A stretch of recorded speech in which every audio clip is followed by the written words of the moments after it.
This was a country only 15 years ago described by the president as almost a failed state. 1,100 of 1,000, sorry, of 1,100 municipalities were not under government control. It was a country defined by Pablo Escobar. He was the face of Colombia.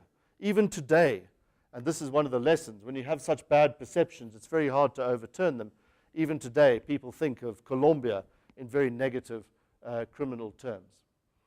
It was the society of Blanco y Negro, of white and black, of a line of Coke and a strong double espresso, or of plata o plomo, of lead or silver, what Pablo Escobar defined as his political economy. If you're with me, you get silver. If you're against me, you get lead. Exactly.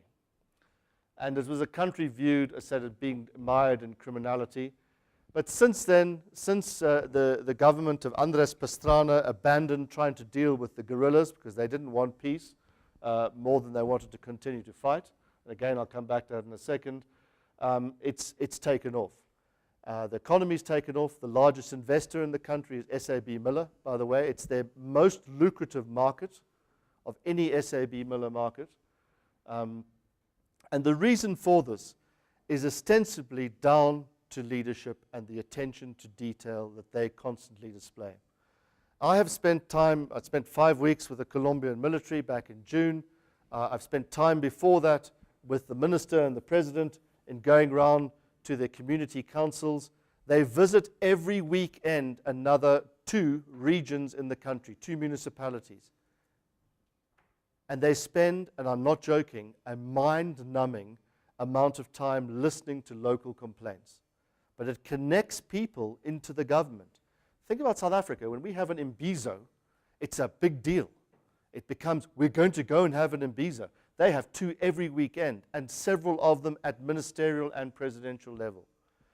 President Uribe, who took over from Pastrana in 2002, in his 8 years in office, he went to a different municipality every single weekend. And he went to them over and over again. And he would go back with the ministers that he had taken in the first instance to report back on what they had done for that local community.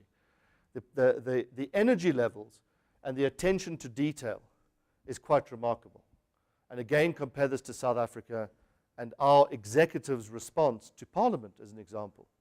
I think I was told the other day that President Zuma had spent more time meeting Putin this year than he had in Parliament, which would be a phenomenal statistic if it was true. And of course, there's lots of challenges. There's the challenges of the peace talks, and we had a Colombian delegation here 2 weeks ago, and that's one of the things they're seeking to learn from South Africans as to how to secure a final peace to this process of military intervention.